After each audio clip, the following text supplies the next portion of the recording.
In the vast expanse of Islamic teachings, every creature holds meaning, whether as a symbol of purity, wisdom, deceit, or consequence. Among these creatures, the house lizard, known in Arabic as wazagh, might seem at first to be one of the most insignificant. It's small, often unseen, quietly darting across ceilings or behind furniture, rarely attracting attention. But within the prophetic tradition, this little creature carries with it an unexpected spiritual weight. Unlike the cat, which was beloved by the Prophet Muhammad and held in high regard, or the ants that he warned should not be harmed unless they posed a direct threat, the lizard was singled out for death.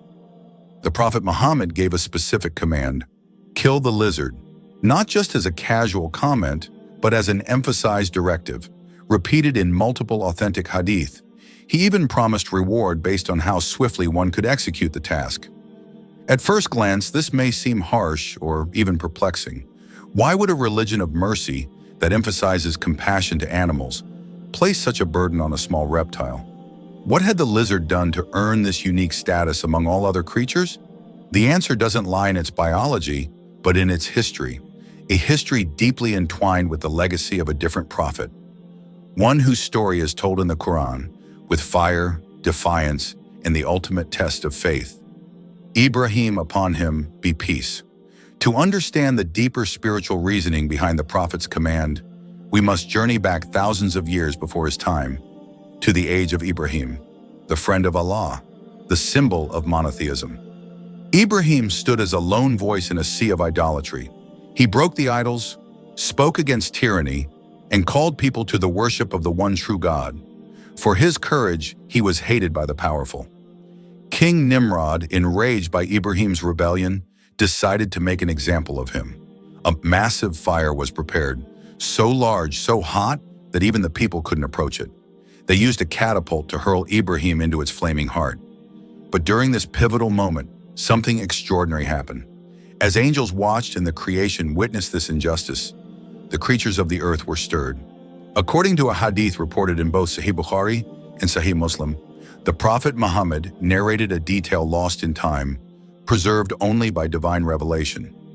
Every animal on the face of the earth tried to extinguish the fire of Ibrahim. Birds carried water in their beaks. Insects struggled to aid him.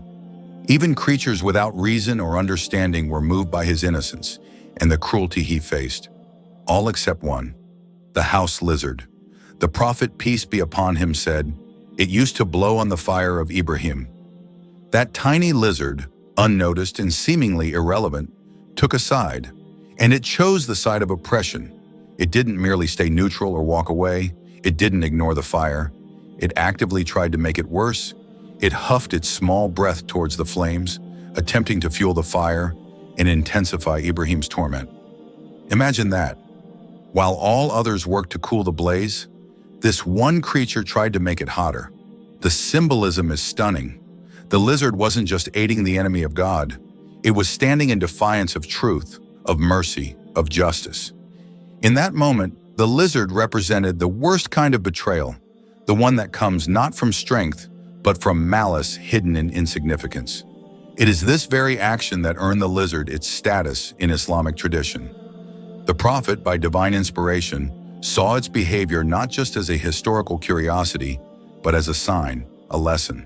He said, "Whoever kills a house lizard with the first blow will have such and such reward. And if he does not kill it on the first blow, but on the second, he will have a lesser reward. And if on the third, then lesser still." Sahih Muslim. In another narration, he stated that the house lizard is fawasika, a little transgressor. This word is derived from fisk, which means corruption or sin. That label isn't used lightly in Islamic texts. It denotes a moral failing so severe that it places one outside the bounds of acceptable behavior. So why such a strong judgment? It's not merely because of the act of blowing on the fire. It's what that act symbolizes. It's about siding with falsehood, encouraging tyranny, and opposing the people of righteousness. The lizard became a metaphor, a living symbol of those who don't just remain silent in the face of evil, but who actively assist it, even in subtle ways. In this creature, the Prophet saw a reflection of those who whisper evil who fan the flames of injustice, not with swords or speeches, but with the quiet breath of deceit, betrayal, and cowardice. The reward attached to killing it also holds significance. Islam doesn't randomly attach rewards to actions. The more effort or sacrifice a good deed requires, or the more meaningful it is in the context of justice, the higher the reward. The first strike is both practical and spiritual. Practically, it's a call to be decisive and efficient, avoiding unnecessary suffering for the creature. Spiritually, it's about decisiveness in dealing with betrayal and harm. It's a lesson in swift moral clarity. If something or someone aids in injustice, even in secret or subtle ways, it must be addressed without hesitation. But perhaps the most fascinating layer of this narrative lies in the symbolic danger the lizard represents. Unlike obvious enemies like snakes or wolves, the lizard is quiet, it's elusive, it blends into its surroundings. It doesn't attack directly, it whispers instead of roaring. And this is exactly what makes it dangerous. In a world filled with open enemies, it is the quiet traitors, the hidden conspirators, who often do the most damage. The lizard didn't need claws or venom to be cursed. Its crime was spiritual. It aligned with darkness against light.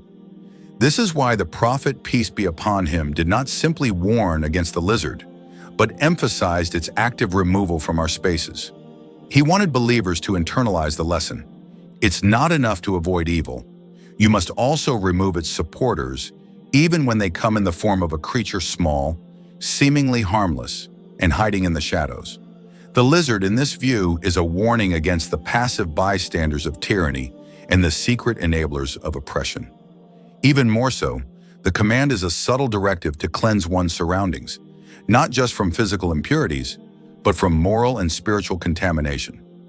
Just as we sweep our floors and wash our clothes, we are taught to remove those elements from our homes that quietly assist harm or align with darkness. In that sense, the lizard becomes more than an animal. It becomes a reflection of moral cowardice, a symbol of betrayal, and a reminder that even the smallest act of aiding evil carries weight in the divine scale. So the killing of the lizard is not an act of cruelty, it's an act of justice. It's not about violence, it's about vigilance. The Prophet Muhammad was teaching us to recognize the hidden dangers that often go unnoticed, and to have the moral courage to confront them. In our homes, in our societies, and even within our hearts. We must identify and remove the whisperers, the enablers, the quiet breath of betrayal before their subtle flames become fires we can no longer control. Islam is a religion built not only on worship and devotion, but also on deep reflection. Every verse in the Quran, every instruction of the Prophet Muhammad, carries within it layers of wisdom, some evident and some meant for the heart to ponder. The story of the lizard, though seemingly simple, unfolds into one of those profound reminders. It is not just about an animal, it's about how we interact with the unseen forces that shape our world. In truth, the house lizard, or wazagh, becomes a symbol, one that calls the believer to be aware, to observe, and to take seriously the signs around them. In our homes, lizards scurry along the walls, seemingly harmless. They avoid confrontation, hide behind curtains, remain silent in their presence. But in the context of faith, the Prophet brought this creature out from the shadows and asked us to face it, not merely with the physical act of removal, but with spiritual awareness. Why? Because the lizard represents something hidden, something subtle. Just as it hides in corners, its symbolism hides in the corners of our lives too, lurking in our inner tension, in the whispers we ignore, in the betrayals we excuse. This is a lesson in vigilance. When the Prophet encouraged believers to kill the lizard, he didn't emphasize fear or disgust, he emphasized reward. This distinction matters. In Islam, actions tied to divine reward always carry a greater purpose. Removing something physically or spiritually harmful from your space, your home, or your life becomes an act of devotion. And the lizard, with its historic betrayal of Prophet Ibrahim upon him, be peace, is not just a nuisance. It is a reminder that not every harm shouts. Some harm simply breathes quietly in the background, pushing the fire ever so slightly closer to your soul. this is not the only time Islam teaches believers to respond to subtle evils. Removing a harmful object from the road is described as a branch of faith. A believer who notices a quiet danger and acts upon it is praised. Similarly, when it comes to spiritual matters, Islam encourages the removal of influences that, while not openly sinful, may lead to harm. The lizard fits into this philosophy. It is not venomous, it doesn't chase or attack, but its symbolic act, blowing on the fire of a prophet, was enough to make it despised in the sight of God. It sided against the righteous, even when the odds seemed insignificant. And from this story, the believer is taught to be conscious, alert, and firm. Many scholars have reflected on this hadith, and the drawn lessons extend beyond the literal. They have said that the lizard represents hypocrisy, those who pretend neutrality but secretly support falsehood. They say it reflects cowardice, those who fear taking a stand for truth. And most deeply, it reflects betrayal, those who harm the righteous, not by force, but by secret, small actions. And so the command to kill it is not about hatred of a creature, it is about love for justice, clarity, and truth. Yet some may still ask, doesn't Islam teach mercy to all creatures? And the answer is yes, profoundly so. The Prophet once forgave a woman's sins because she gave water to a thirsty dog. He spoke of a man punished in the hereafter for imprisoning a cat. He taught us that every compassionate act toward an animal is an act rewarded by Allah. So how does this square with killing the lizard? The answer lies in the wisdom of balance. Islam is not a religion of extremes. It is not a call to blanket compassion without discernment, nor is it a path of vengeance without reflection. It is the middle way, and in this balance, Islam teaches that while mercy is the foundation of our faith, justice must always hold its rightful place. When a creature becomes associated not only with physical harm, but with moral evil, its removal is not cruelty, it is restoration. And this is not unique to the lizard. There are other animals in Islamic tradition that believers are instructed to kill, not out of hatred but out of protection. The scorpion, the black snake, the rabid dog. These all represent real threats. The difference with the lizard, however, is that its threat is not visible. It doesn't bite or sting. Instead, its threat is embedded in its history, its choice during a moment of truth to side against a prophet.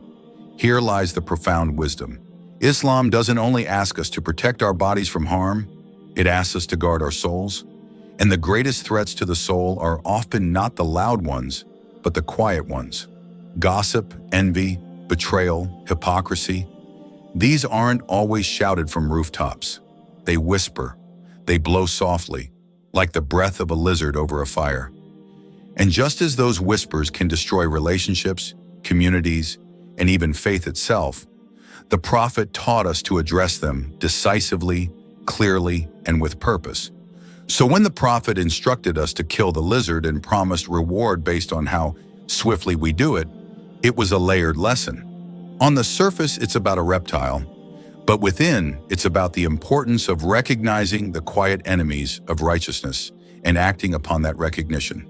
It's about being spiritually alert. It's about not turning a blind eye to betrayal, no matter how small.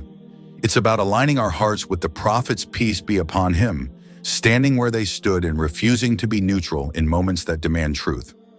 And perhaps most importantly, it is a call to take sides, to choose where you stand, not just in times of grand trials, but in the silent, everyday decisions that define your soul. Will you be like the creatures that tried to put out the fire, or will you be like the one that blew upon it? Life is full of such fires. They may not burn as visibly as the one prepared for Ibrahim upon him, peace be upon him, but they burn nonetheless. Injustice, oppression, falsehood, cruelty. They burn quietly in our world and sometimes within ourselves. And in every such moment, we are asked to decide, will we help extinguish the flame, or will we, like the lizard, add to it? In the end, this isn't just a lesson about a lizard. It's a lesson about loyalty, about vigilance, about having the courage to take action against the quiet enemies of righteousness. And most of all, it's a reminder that in Islam, no action is too small when done with the right intention.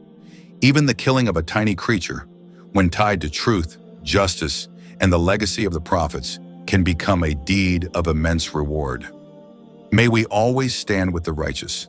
May we always recognize the hidden harms. And may we never be among those who blow on the fire when the people of truth are being tested. And so, in the quiet of your home, if you ever see a lizard dart across your wall, know this: you are not just facing a creature. You are standing before a reminder that even the smallest of actions can carry the weight of history, faith, and purpose.